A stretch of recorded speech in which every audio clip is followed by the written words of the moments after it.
Hoy, en las lecturas de la misa, hemos leído a el profeta Habacuc.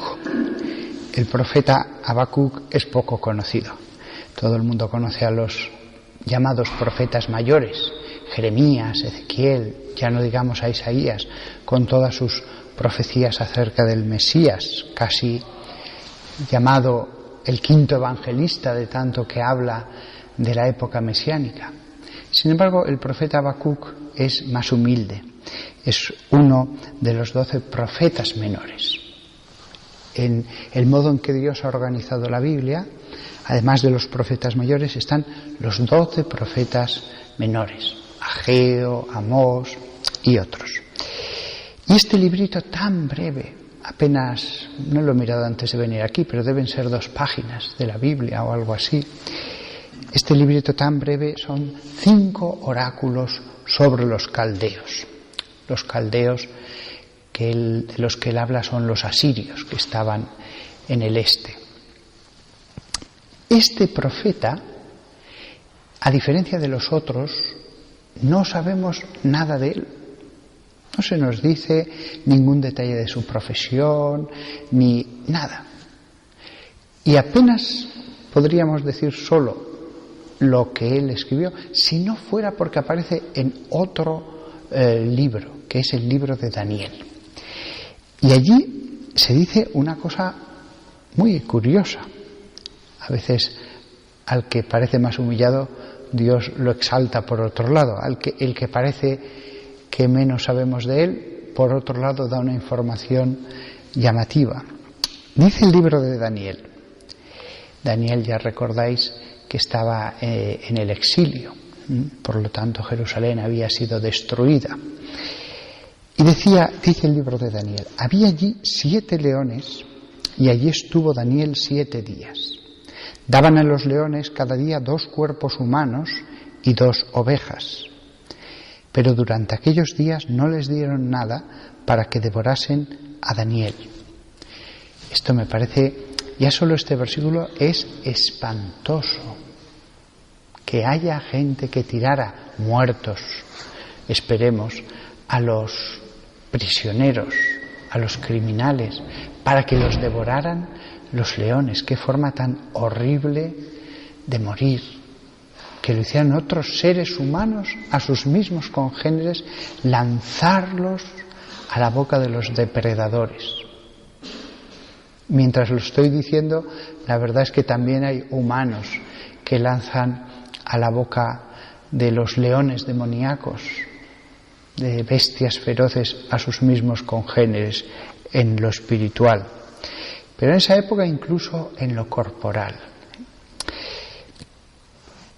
Entonces tenemos al profeta allí y continúa el libro. Vivía entonces en Judá el profeta Habacuc, el cual, cocida la cazuela y mojado el pan en la cazuela, se iba al campo para llevarlo a los segadores. El pan no se tiraba, por más duro que se volviera. Si había pan duro, una vez que se había cocido en la cazuela unas legumbres o unas zanahorias, allí se echaba el pan duro y después lo comían con las cucharas. No había tenedores en aquella época y el cuchillo se usaba solo para cortar. Y una vez cortado, todo se comía con las manos. Pero el ángel del Señor dijo a Habacuc: lleva la comida que tienes preparada a Daniel, que está en Babilonia en el foso de los leones. Y contestó Habacuc. Ya vemos que era un hombre de campo, un hombre sencillo que vivía pues preocupado de las cosas de la agricultura, aunque debía ser un hombre de oración, un hombre que vivía en la presencia de Dios. Si no, ¿cómo lo iba a escoger Dios como profeta? Probablemente no llegaba a la santidad de la fundadora de esta congregación, Santa Beatriz, ni de Santa Teresa, ni de San Francisco, ni lejísimos. Pero debía ser un hombre justo, que oraba, que buscaba a Dios, que se había destacado en la vida ascética, el ayuno, en la vida de para recibir el don de ser profeta. Y este hombre sencillo, dice el texto, y contestó a Habacuc: Señor, nunca he visto Babilonia y no sé qué es el foso de los leones. Y tomándole el ángel del Señor por la coronilla, por los cabellos de su cabeza, lo llevó a Babilonia, encima del foso, con la velocidad del espíritu. No le dio más contestaciones, no dice el texto que se puso a explicarle cosas, a decirle, pasó a la acción. Y lo traslada a Babilonia, a tantísimas días y hasta semanas de distancia, en un momento. Y lo hace el ángel. Podría hacerlo Dios directamente, pero le gusta actuar a través de las criaturas. Le gusta que nosotros participemos del desenvolvimiento del mundo. Y lo hace tomándole de los pelos de la coronilla. Allí yo veo el símbolo de que Dios se puede agarrar a cualquier cosa para hacer lo que Él quiera. Y además Dios lo hace a través de los ángeles. Los ángeles pueden usar cualquier cosa para que se haga lo que Dios quiere. También lo puede hacer Dios de la nada, sin necesidad de agarrarse a algo. Pero prácticamente siempre la conversión de las personas lo hace a través de otras causas intermedias. Pero fijaos, unos cabellos, simplemente eso. Nunca pensemos qué difícil para Dios va a ser que me conceda esto. No hay nada difícil para Dios. Él trasladó a Habacuc allí. Cuando alguna vez lleguéis tarde a algún lugar, pensad, bueno, Habacuc fue trasladado por el ángel por unos cabellos, bien le puedo yo pedir al Señor, Señor, haz que llegue a tiempo. Tú lo puedes todo. Si pudiste hacer eso con el profeta, también puedes hacer, si es tu voluntad, que llegue a tiempo. Y si no llega a tiempo, pues alabado sea Dios. Tendré que ver si ha sido mi culpa por no organizarme bien, por confiarme, por tal, o si no tengo ninguna culpa y entonces pues no tengo que preocuparme.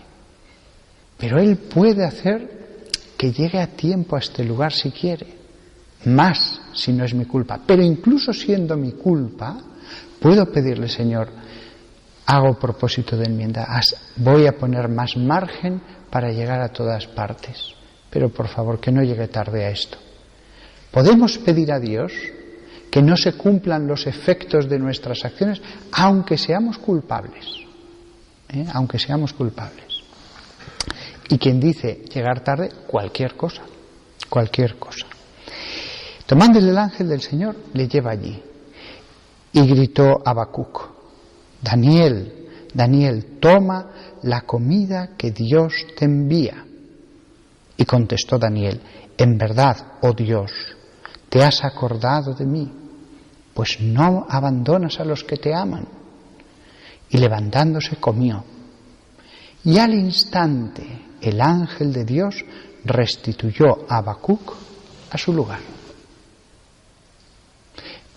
Visto humanamente, diríamos, que se quede en Nínive, que vea la ciudad más grande del mundo en esa época, el centro del imperio más grande. Quizás los chinos podían competir, quizás, pero no lo sé.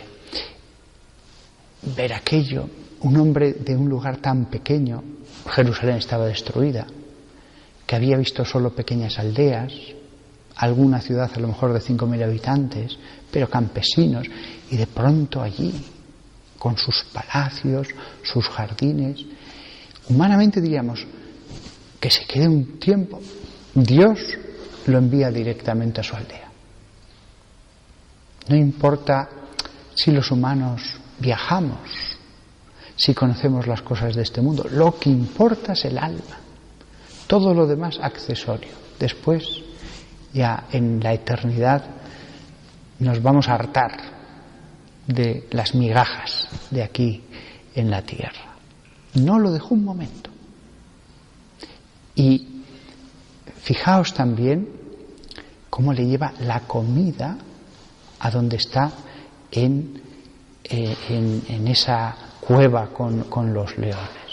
También hoy nos va a traer sobre el altar la comida que viene de lo alto, como si los mismos ángeles trajeran aquí el cuerpo de Cristo.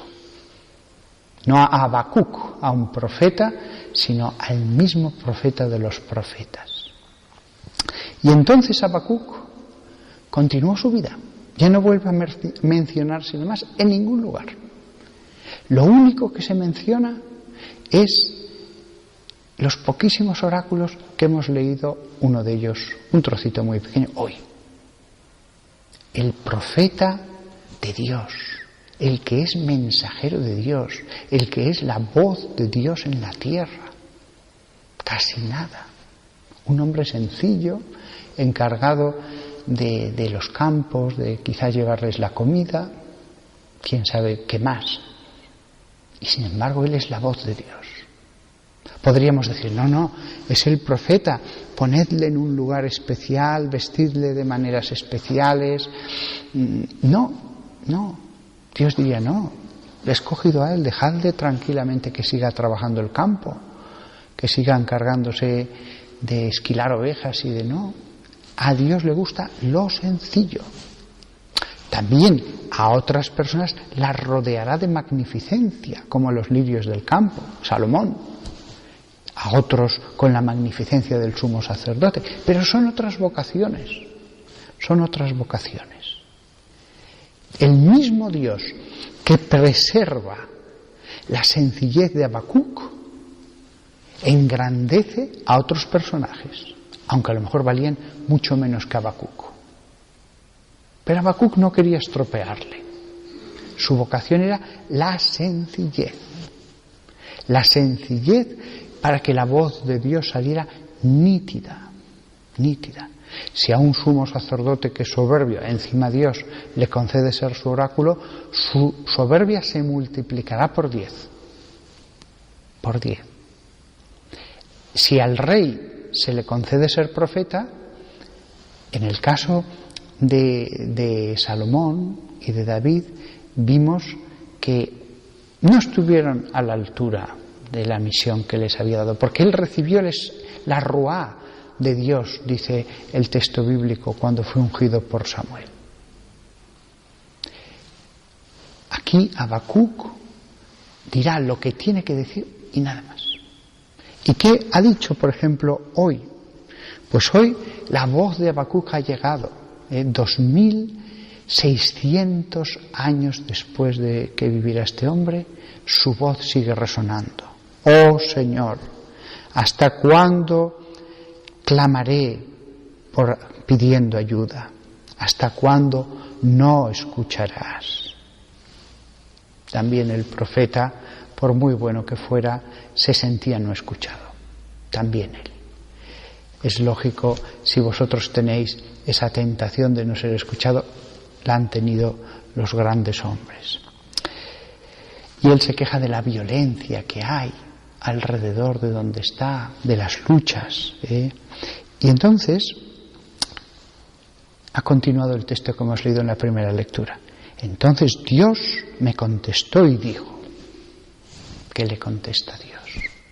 Todo el Dios que ha creado el mundo, ¿qué le va a decir a este hombre sencillo? Escribe la visión. Escribe la visión. Lo que le va a decir después, Dios no quiere que se pierda. Es para él, pero no solo para él. Es para su época, pero no solo para su época. Si no lo hubiera escrito, si solamente lo hubiera repetido, hubiera acabado cayendo en el olvido. Pero a él le encargó, escríbela. Y hazlo de un modo sencillo sobre las tabletas. Aquí tenemos otro dato. Las cosas, antes de pasarlas a los rollos de los pergaminos, con una pluma lentamente, se escribían sobre tabletas, enceradas con un estilo probablemente, o también se han encontrado de arcilla, y entonces con una cosa metálica un poco afilado se iba escribiendo sobre la arcilla. Escribe la visión, hazlo sencillo sobre las tabletas, para que el que lee pueda correr hasta el final. Le dice que lo escriba y que lo haga de forma muy clara. El profeta debe hablar con claridad lo que Dios ha dicho. No debe hacerlo más oscuro, no debe recubrirlo de oscuridades. El profeta debe ser la voz nítida. Y ese Dios inmenso se preocupa de su profeta hasta de cómo lo va a escribir sobre la arcilla. Si al final Dios directamente podía hacer que sobre el pergamino de los profetas menores quedaran los caracteres claros, podríamos pensar, pues que se ahorre esta indicación. Dios se preocupa de las pequeñas cosas. Dios es el Dios de las pequeñas cosas. Escríbelo de modo que pueda correr el que lo lee hasta el final. Y acabo con la última parte que hemos leído. Porque hay todavía una visión para el tiempo determinado. Habla del final y no miente. Y si parece que tarda, espéralo, porque vendrá sin ninguna duda, no se retrasará. Aquí está hablando frente a la violencia de la que ha hablado en el capítulo 1, que está resumido en la primera lectura. La salvación va a venir. Él esperaba la salvación del pueblo frente a los asirios, pero la salvación del pueblo frente a los asirios era solo un jalón más de una historia que llevaba a la salvación de ese pueblo y todos los demás del mal, de todo el mal. Él esperaba la reconstrucción de Israel, pero lo que Dios quería era construir la Jerusalén celeste.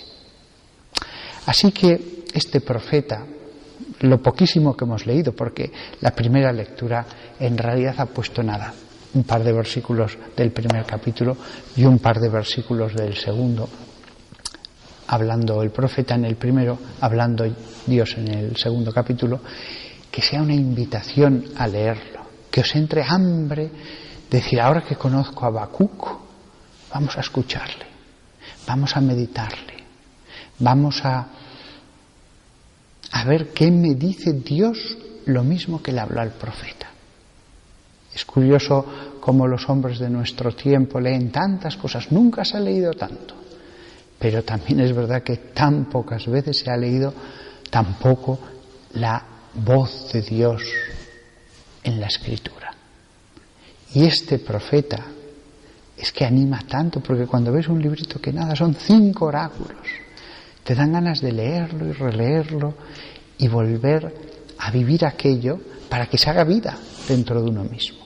Y al final vemos eso, el sufrimiento del profeta por lo que está pasando su pueblo, y como Dios dice, tranquilo, no tardará la salvación, no tardará, aunque lo parezca a veces. Dios nunca tarda, Dios nunca tarda, siempre llega en su momento.